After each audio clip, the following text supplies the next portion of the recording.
So year sevens, moving on today to look at how to describe characters through their thoughts, feelings, and actions. So rather than describing exactly what someone looks like and how they behave, we can learn a lot about characters through their actions, through their feelings, their thoughts, and their behaviour. So let's have a look at the extract. We're going to look at an extract from Buddy.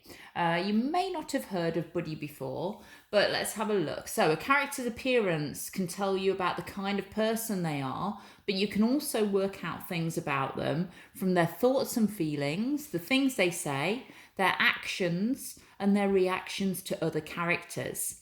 In this extract from Buddy, 13-year-old Buddy is about to go to school with his dad to meet his teacher, Mr. Normington. So the idea behind it is that they're going off to a parents' evening, and Buddy and his dad are going to see the teacher, Mr. Normington. Buddy thought he was going to die when his dad came downstairs ready to go at 6:30. He was dressed in his complete teddy boy outfit, with drainpipe trousers, draped jacket with velvet collar, bootlace tie, thick crepe-soled shoes and fluorescent green socks. His hair was slicked back with oil, and it was obvious that he'd taken great care to look as tidy as possible. He'd dressed himself in his best for the occasion. "I thought you had to go straight out afterwards," Buddy said, not daring to come to the point but hoping his dad might change his mind and put on something else. Jeans, anything would be better than this. "I am. Got me other stuff in here," he said, holding up a Woolworths plastic bag. Buddy's stomach turned to water and he felt sick. The evening was going to be a disaster. "Dad," he said weakly. "What?" "Can't you put something else on?" "Why?" "Well, it's just Mr. Normington won't like it." "He'll have to lump it then, won't he?" There was a defiance in his dad's voice, but a touch of sadness too, and Buddy knew he'd hurt him. The walk to school seemed to take ages. His dad was right. What did it matter what Mr. Normington thought? It wasn't as if his dad looked scruffy or dirty. He looked really smart. But he did look different. Even some of the people in the street looked twice as they walked past. So that's an extract from a book called Buddy, as it says at the bottom, by Nigel Hinton. We can see in the word bank up at the top here, teddy boy. It's popular fashion for young men in the mid-1950s.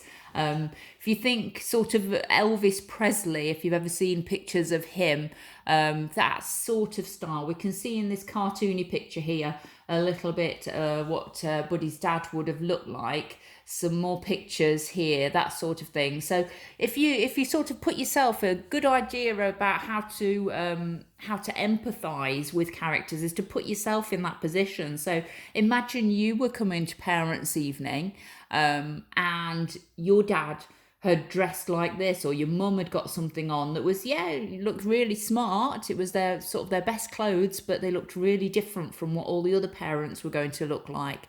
How would that make you feel? Think about how Buddy's feeling. Would you feel the same as that? Let's have a look at some activities. So we've got a table to fill in here. How Buddy's dad thinks and feels about his own appearance, and how Buddy thinks and feels about his dad's appearance. And what we're going to do is fill this in with quotes from the extract. So you will have to copy this out and then just rewind a little bit and pause it on the extract so you can be looking at that piece of writing again. So let's look at the two examples that have already been put in. How Buddy's dad thinks and feels about his own appearance. Well, we've got he'd taken great care.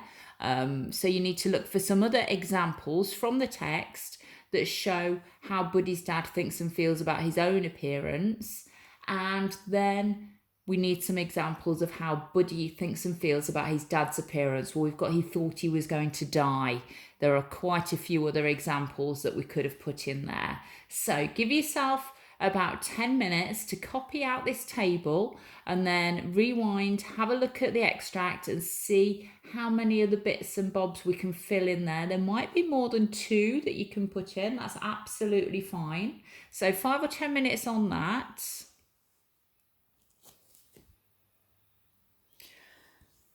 So if we just look back at this extract then, we've got things like his dad had taken great care. So up here, that shows how he feels about his own appearance. He dressed himself in his best for the occasion. There was defiance in his voice, but a touch of sadness. So each of those can think about how the dad feels about his own appearance. For Buddy, well, we'd already got, he thought he was going to die up here. We've got things like his stomach turned to water and he felt sick. The evening was going to be a disaster. Buddy knew he'd hurt him. Then we've got a few changes down here. It wasn't as if his dad looked scruffy or dirty. He looked really smart, but he did look different. Okay, so all of those would have been absolutely fine to fill in on that table. And just have a look at how we use quotation marks, because when we are quoting from a text, when we're actually picking out and copying some of the words from a story or a poem or a piece of writing in a newspaper or wherever you're taking it from, it's important to show that you have used those words. They're somebody else's words, not yours. So let's have a look through this slide. A very important skill is where you show an examiner that you've understood from a text by quoting from the text. This means you copy some of the text to prove a point you're making. For example, so a point, Buddy was very embarrassed by the way his dad was dressed. We know this because he thought he was going to die, okay? And well, we've got the quotation marks around here. They're not speech marks, they're quotation marks, and they show the examiner that they're words that you've borrowed from the text. So we're going to have a go at finishing off these sentences. The clothes that Buddy's dad wears show. I know that Buddy's dad has made a special effort because. When Buddy asked his dad to change his clothes, I think that Buddy's dad would have felt something because. And at the start of the extract, Buddy thinks that.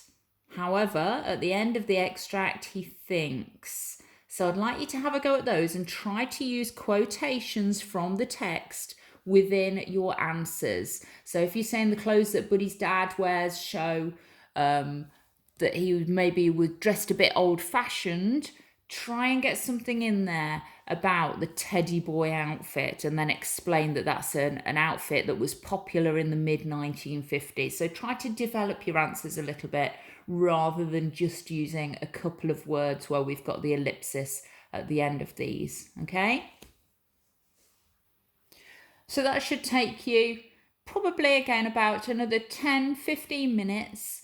And like I say, try and get as much detail into your answers as you possibly can and try to quote from the text. So again, you will need to go back and look at the extract and just pause it on the extract so you can take out examples.